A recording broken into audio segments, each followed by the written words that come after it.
وإذا قيل لهم أنفقوا مما رزقكم الله قال الذين كفروا للذين آمنوا أنطعم من لو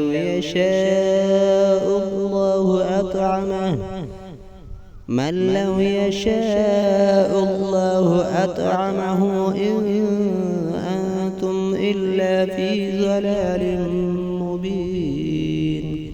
ويقولون متى هذا الوعد إن كنتم صادقين ما ينظرون إلا صيحة واحدة تأخذهم وهم يخصمون فلا يستطيعون توصية ولا إلى أهلهم يرجعون.